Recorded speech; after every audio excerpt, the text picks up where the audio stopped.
Hello, once again, this is Brother Teacher. I just wanted to uh, present something to you today that might be thought provoking.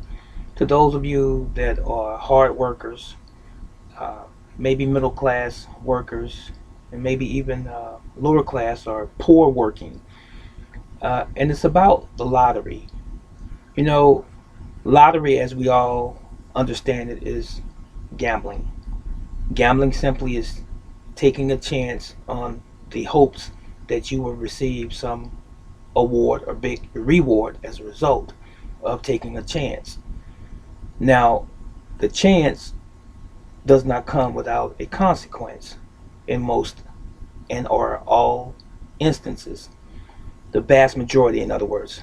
For example, if you go to the casino, there's an old expression, the house always wins. Now, if you have an influx of people coming to a casino, do you really think that the odds of many of those people or the majority of those people winning big is going to occur? Not at all. But this is a science that has been perfected. They know human nature. They know how people think. They have observed, they've done studies, they've done research on human emotions, human behavior, and customs and so forth. And they have designed the casinos to draw people in with the lights, the colors, the signs, and the sounds. So once you get in there, they will let you win a little bit sometimes, but therein lies the rub. Once you feel like you have achieved a gain, don't believe that you know the system better than the creators of the system. So once you're in there, and I'm sure many of you can attest to this who have been to a casino before, many people that I've known that have gone to casinos have won a substantial amount of money above what they actually put in, and then they play it right back and lose it all.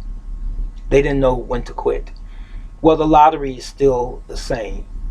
You see, we take these chances in the hopes that it's going to give us a great payday and that we're going to be able to help others and even ourselves out of situations that we have found ourselves fall into financially or economically. You know, you don't have enough money or income, in other words, to pay your regular bills, and you take a chance on going to your local corner store, convenience store, and buying some scratch offs or playing online lottery. You see, I'm a lottery retailer. What you see right here is a book of tickets, scratch offs. There's another one. These books, these haven't been opened yet, but I sell the lottery in my retail establishment. And what they give the retail owner or manager is really minuscule. I was trying to find a better way to put it, but it's so small. But they give you a percentage of the uh, proceeds, if you will, from your sales in the hopes that you would draw clientele or customers into your business, and then they would buy other products or wares that you sell in your store. So the lottery is the drawing card. So what I find oftentimes is that you have people that come in and they spend sometimes large amounts of money hoping that they're going to be the next big winner. I've seen people spend, in my particular operation, approximately $200 at one time. And these are not affluent, high scale individuals that make hundreds of thousands of dollars a year. These are the people who work in your restaurants as servers. These are the people who work in factories, people who work at Walmart, and people who just basically are robbing Peter to pay Paul, working from paycheck to the next paycheck to pay their minimum and fundamental bills. And it can be very disheartening to see this for some retail owners, such as myself. Now, there might be someone that may say, Brother Teacher, why are you selling lottery? I'm a business owner. I don't make anyone do anything. And if I did not sell lottery, they're going to go next door to me or they're going to go across the street, it's not going to stop them from doing what they're doing just because I don't carry it. So in order for you to be, how should I say, a viable source of value in your neighborhood, you have to sell within reason those things that your clients want, or you need to go out of business or start a different type of business. Now, I talk to my customers, and being sort of a what we call the old traditional mom and pop type of store, independent owner, and so forth, I talk to my customers as if I've known them for years, because many of them I have a relationship with, a business relationship, and it's not like going to a larger big box store where you're just a number. My customers mean something to me. Many of them that smoke, one lady in particular, she said she's out of breath. She said, I'm going to stop smoking. I said, maybe you should. And I sell tobacco in my facility. But I talk to them like human beings, but they make the choice. So what I do is my ministry at the same time. So we'll leave that there. But what my main point is in this video here is to tell you to make sure that you exercise caution when you gamble. There's a hotline number on the back of these lottery tickets, and it says, please play responsibly. Problem gambling can be treated.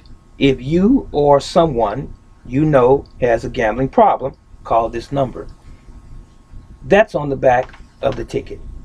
Now, to me, being a human being, being your brother, okay, your fellow man, speaking to you, irrespective of the fact that I sell lottery tickets, this is just me one-on-one talking to you. I think that's a bunch of crap. How is it that you're going to sell someone something that's going to possibly cause them to go bankrupt, possibly cause them to not be able to pay a bill because they have a habit of gambling, and then at the same time you're going to say, well, here's a hotline number to help you with gambling, but you're encouraging gambling at the same time? This might sound contradictory to some, but it's really not. Because if it was contradictory, I wouldn't be saying it to you right now. I'm just telling you what I feel as a human being. I know you can get caught up in gambling. You truly can. You know, you get that scratch off, that $2 ticket or that $5 ticket, and you say, dag, I missed it by one number, or I missed it by one symbol, or whatever the case is, and then you buy the second one and the third one. And next thing you know, you're cutting into your gas money or your utility money or your rent or what have you. Be careful. Exercise some common sense. Use a little bit of wisdom, please. Don't spend everything that you have. I would not suggest that you call a hotline myself unless you feel like you need to do so. Whatever state you might find yourself in that has the lottery. What I suggest to you is this. If you want to gamble, that means the lottery and or the casino or any other place where you gamble, the horse track, the racetrack, it doesn't matter. What I'm suggesting to you is this. Make sure that you have all of your things covered in terms of your financial responsibility first, and set aside some money off to the side for gambling, and make the determination in your mind that this is all I'm going to spend on that, and that's it. It's really that simple. It's no different than you planning for a vacation. You put away a certain amount of money to go to Gatlinburg or to Florida or wherever. I'm putting this much money away for that. Do the same for your gambling. This is what I'm going to spend, and I'm going to stop right there. And make it a habit, make it a practice. And you'd be surprised just how strong you can actually be, and that you probably really are. Just sit down and count up the cost.